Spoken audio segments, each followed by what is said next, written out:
आज म यो सिजनको पहिलोचोटि सज्जुनको तरकारी बनाउन गइरहेको छु। उसिनेको आलु हालेर यसको रस चाहिँ एकदमै मिठो हुन्छ।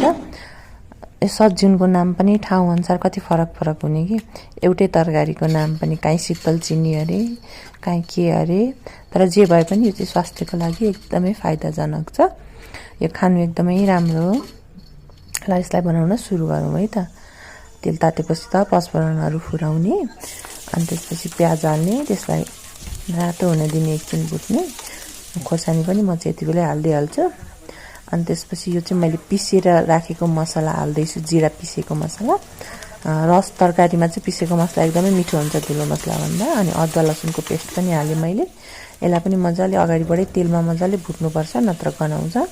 अनि त्यसपछि टमाटर, हर्दी राखेँ, अनि त्यहाँबाट स्वादअनुसार नुन राखेर मजाले पकाउने। मसलाहरूलाई मजाले पकाउनुपर्छ पहिल्यै।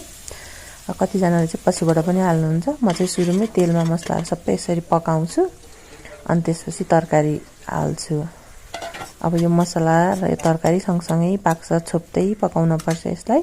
सजुन चाहिँ अहिले काँचै छ नि त, अनि छोप्दै चलाउँदै पकाउँदै गरेँ। कलिलो भएको भएर छिटै नै पाक्छ। यसको चाहिँ छिप्पेको अझ बढी मिठो हुन्छ रस खान चाहिँ, तर चपाउन चाहिँ त्यो छिप्पेकोमा झुस आउँछ क्या एकदमै। सजिलो चाहिँ यो हुन्छ खानालाई। अनि आलु हाल्ने त्यसपछि। अनि अब आलुलाई पनि एकछिन भुट्ने, अनि त्यसपछि स्वादअनुसार कतिको चाहिन्छ रस राख्ने, पानी राख्ने। अनि रसवाला तरकारीमा जहिले पनि एकदम मजाले उमाल्नुपर्छ, धेरै बेर लगाएर है। अब मैले चाहिँ धेरै बेर लगाएर उमालेको छु, तर यहाँ चाहिँ अब थोरै देखाएको छु।